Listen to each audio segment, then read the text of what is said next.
You feel it before you understand it. A pull towards someone who looks like you. Same body, same voice, same world. And somewhere deep in your chest, something ancient stirs. That feeling is not new. It is not modern. It is not a product of your century or your culture. It is older than agriculture, older than cities, older than writing.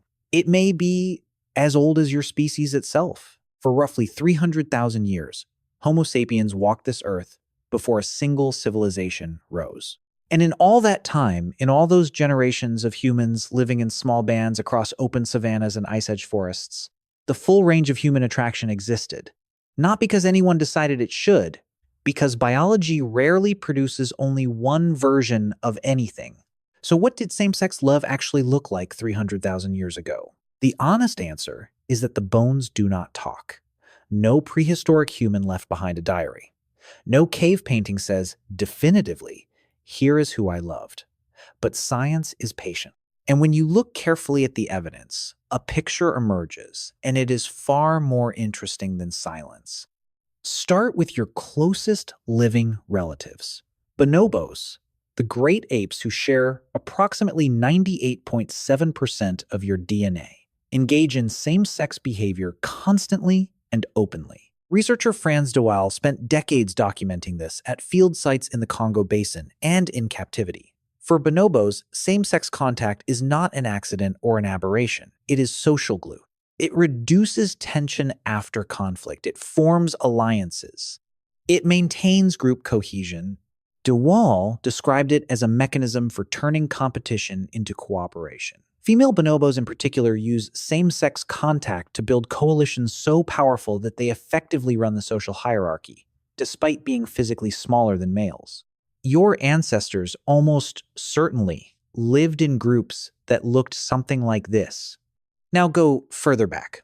Evolutionary biologist Joan Roughgarden at Stanford University spent years compiling evidence of same-sex behavior across the animal kingdom. Her 2004 book, Evolution's Rainbow, cataloged it in over 450 species. Sheep, penguins, dolphins, giraffes, bison, albatrosses. The behavior appears independently across every major animal lineage. Roughgarden argued that evolution would have eliminated it long ago if it carried no adaptive value. Instead, it persists. It is conserved, which means it does something useful. What did it do for ancient humans? Think about the band your ancestor lived in. 15 to 50 people. Everyone is related to everyone else, or close to it. There is no privacy. There are no separate households. There are no walls. The group survives together or it does not survive at all. In that context, the bonds between individuals are not a luxury. They are infrastructure. Anthropologist Sarah Blaffer Hrdy at the University of California, Davis has spent decades studying cooperative breeding in early humans. Her work shows that raising a human child successfully required far more than two parents. It required grandmothers, aunts, older siblings, non-reproducing adults who invested their time and energy into children who were not their own biological offspring. In the language of evolutionary biology, these are called alloparents, helpers. And same-sex bonded pairs, individuals who formed deep pair bonds without producing their own offspring, may have been among the most valuable alloparents in the entire group. Their resources went elsewhere. Their attention went to the collective. Their loyalty was not divided. So now let's reconstruct a scene. It is roughly 100,000 years ago. You are somewhere in what is now southern Africa. The band has made camp near a dry riverbed. There are about 30 people. Two of them, both women, have been inseparable for years. They sleep near each other. They groom each other. They gather food in the same direction every morning. When one gets sick, the other stops eating until the fever breaks. The rest of the band does not find this strange. There is no word for strange, yet in the way you understand it. There is only useful and not useful, close and not close, safe and not safe. These two women are deeply bonded. They are also, by any reasonable definition, in love. Now look at the archaeological record.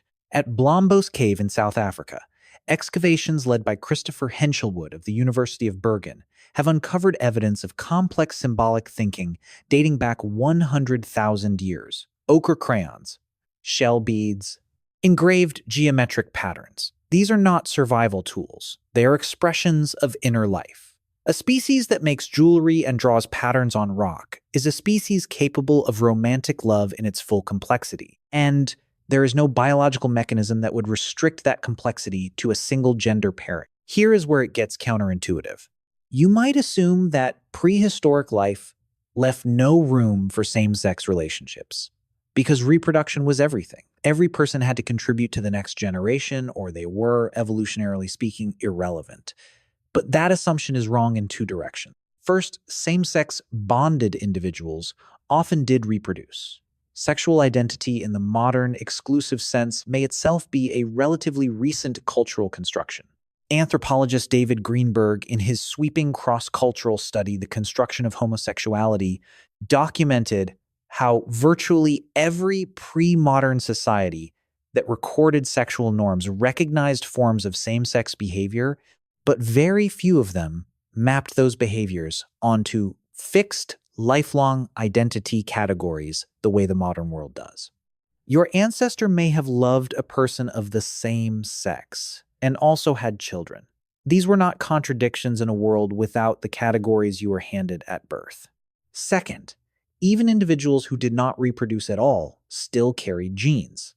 The genes for same-sex attraction, whatever form they take, likely spread because they also conferred advantages in other areas: stronger social bonding, greater empathy, wider alliance networks. Your genome is not optimized for individual reproduction. It is optimized for survival across generations, in groups, through cooperation, and love in all its forms was part of that system. Now, here is the mirror. You live in a world that spent approximately 10,000 years, the thin upper crust of agricultural civilization, trying to standardize what love looks like. It built laws, it built walls, it built categories. It decided that certain feelings were new, dangerous, unnatural. But your body is not from that world. Your body is from a much older one. The feelings that move through you, whatever direction they point, predate every law that was ever written to suppress them. Evolutionary psychologist Paul Vasey at the University of Lethbridge has studied the Fa'afafine of Samoa for over 2 decades. The Fa'afafine are individuals in Samoan culture who are biologically male but occupy a third gender role, recognized and integrated into society. Vasey found that Fa'afafine invest heavily in the children of their biological siblings, acting as precisely the kind of alloparents Sarah Blaffer Hrdy described. The pattern is not incidental. It appears in culture after culture, across history, across geography. The helpers, the ones whose love expands outward rather than concentrating into a single nuclear unit. Your species needed them. It still does. You were told at some point, perhaps early, perhaps by someone you trusted, that some versions of love are recent inventions, side effects of modernity, deviations from the original. But the original, the actual original, the human being crouching in firelight 100,000 years ago already carried every version of love inside them, every pull, every bond, every quiet devotion to another person who happened to look the same. That was not a deviation. That was the beginning. And somewhere in your body, older than your name, older than your language, older than the first wall anyone ever built to divide what love is allowed to look like, that beginning is still running. You feel it before you understand it. You always have